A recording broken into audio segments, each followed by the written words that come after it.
Hi, everybody. As you said, my name is Mark Johnson. I'm part of the business development team with Kinetica. And today we're going to be talking about how GPU accelerated analytics are enabling new enterprise solutions. So I think a good place for us to start is to kind of take a look at the evolution of data processing and what led to the need and the development of Kinetica and GPU accelerated analytics. So we're going to kind of rewind back to 1990s, early 2000s, where you're in the heyday of your relational database management systems, your data warehouses. So think about your Oracles, your Teradatas here. And analytics are becoming readily available to the enterprise. But the issues here is as we continue to scale and the data volumes increase, these started becoming incredibly expensive. So kind of fast forward to 2005 and you get distributed storage available. So now you have your Hadoop MapReduce systems created, and we have massive amounts of affordable storage, but it's not extremely performant. So you have a bunch of unstructured data, and you're not really able to run fast analytics on these large data lakes. So as that issue starts to rise, we see the development of in-memory databases. And in the beginning, they're more affordable, and the main purpose here is we're storing data in memory that we need to run faster analytics on. But again, we're in this endless cycle of increasing our data volumes. And so as we increase the data volumes, these systems, the hardware sprawl becomes immense, and the complexity of the systems also tends to increase. So, and at the end of the day, too, the bottleneck of these in-memory systems becomes the CPU. So they're compute bound to the processing power of CPUs. And so that's where it kind of brings us to today, where we see GPU acceleration really being the future of data processing. And we're really not the only ones seeing this trend. You can take a look at NVIDIA's stock prices, and then also all your major cloud providers are now releasing GPU instances in preparation for this trend.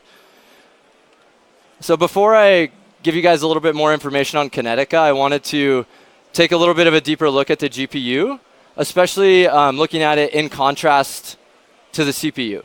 So your average CPU is going to have 8, 16, 32 cores. Some of the really high-end ones that are coming out now, 64.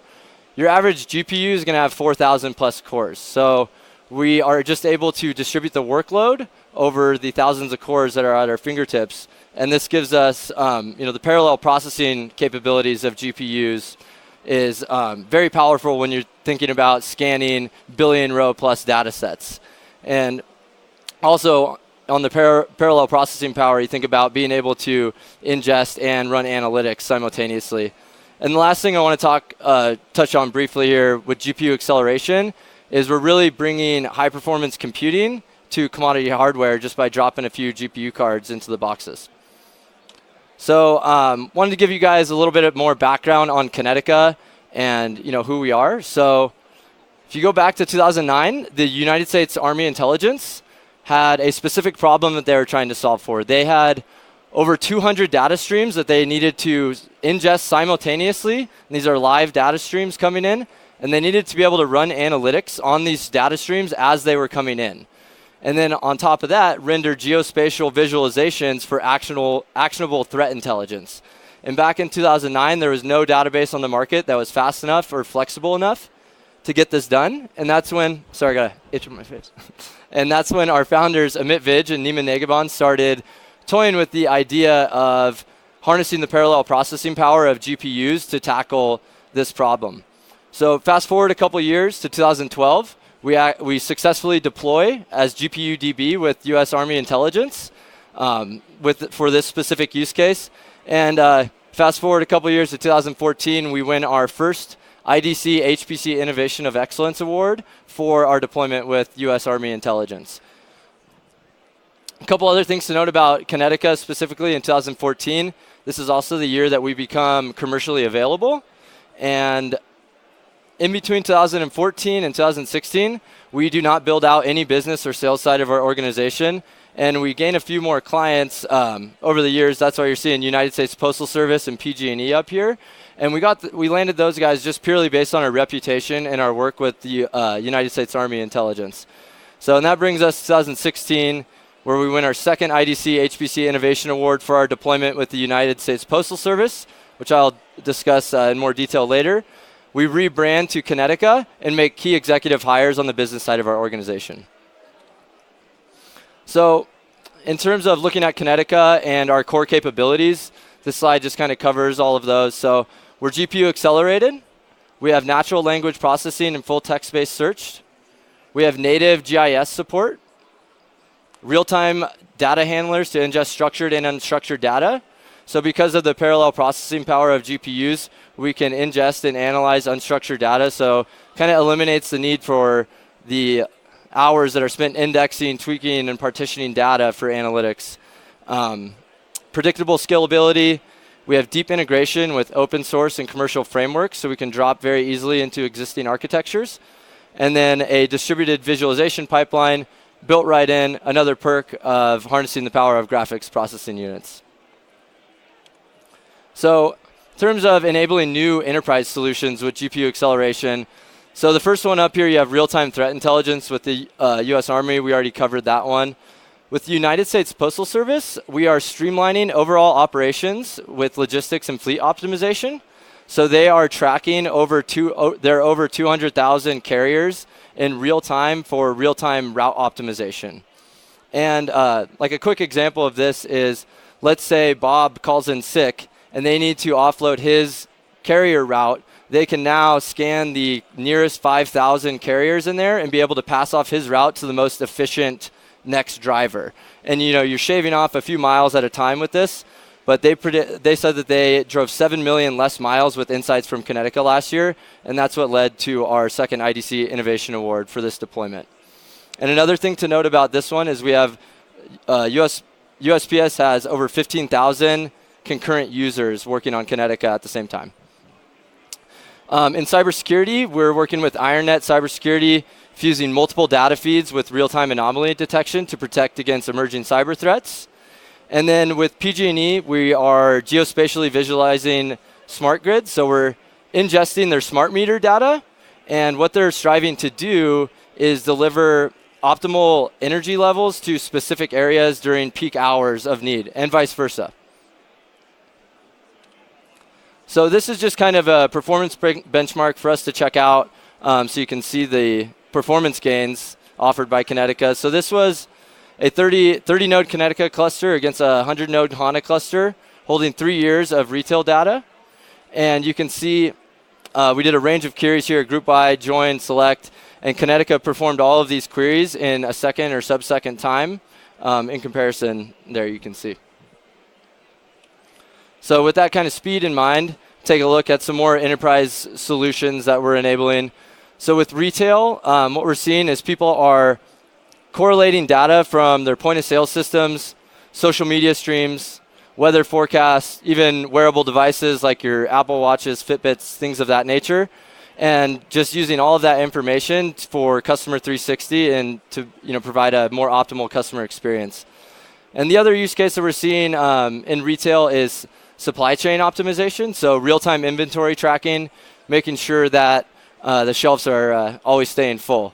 And then the fleet management use case also plays into retail too, in terms of delivering to different stores. So powering high-performance analytics as a service solution. So basically, this is there's no need for the hours of indexing and partitioning of your data. Out of the box, Kinetica can just perform high-performance analytics to people with just after a week or two of training. In financial services, we're seeing large-scale risk aggregations being done. They're using Kinetica for fraud detection, regulatory compliance, and things of that nature. And these next two are the ones that I am most excited about. So ride sharing, this is an interesting use case. So think about your companies like your Zip cars. They're using they would be using something like Kinetica to analyze the behavioral analytics of their drivers based on GPS tracking. So let's say I'm going out and making a bunch of illegal U-turns all over the place. They're going to be able to ping me and say, hey, you need to stop driving so aggressively, or we're going to drop you as a driver, or they'll make you commit to like a lower insurance coverage based on your behavioral analytics of your driving. And then with connected cars, this is another great use case. So we're seeing sensor-enabled predictive maintenance. So basically, we're going to be able to tell drivers to go in and fix issues with their cars before it even happens. And that kind of leads right into the manufacturing IoT use cases that we're seeing. If you think about your oil companies, they all have huge conglomerates of equipment, and this is sensor-enabled equipment, and we're going to be able to run predictive maintenance on that equipment. And so think about like an oil company that's drilling. We're going to be able to tell them right at the optimal time when they need to replace the tip of the drill, whereas the solution currently is wait for it to break off or replace it earlier where you're losing money because you're replacing it before it's necessary. So a few points I just really wanted to drive home in terms of Kinetica's capabilities with GPU acceleration is the distributed visualization pipeline that's built right into the box. So this is really going to be ideal for your fast-moving location-based data or anything temporal. And you're going to be able to visualize billions of data points and re-render visualizations and run queries in real time. So typically you'd have to have binned or cache images, but with GPUs in the box, we can just re-render geospatial analytics on the fly. And one of the last things I wanted to cover here too as well is when you talk about efficiency, and this is something that gets overshadowed by our performance gains quite a bit, is because there's so much power in each GPU, we're actually able to run on a fraction of the hardware. So basically, when you think about hardware sprawl here, it's going to cost a lot less for it's driving a lower total cost of operation and a shorter path to ROI, just because we can run more efficiently on less hardware. So in terms of Kinetica's availability, we are certified to run on-premise with IBM, Dell, HP, Cisco, or in the cloud with Amazon Web Services and Nimbix. And then we're obviously accelerated by our gracious host here at NVIDIA. And I don't think I filled out the entire time frame here, but that's all I have for you guys today. Is there any questions?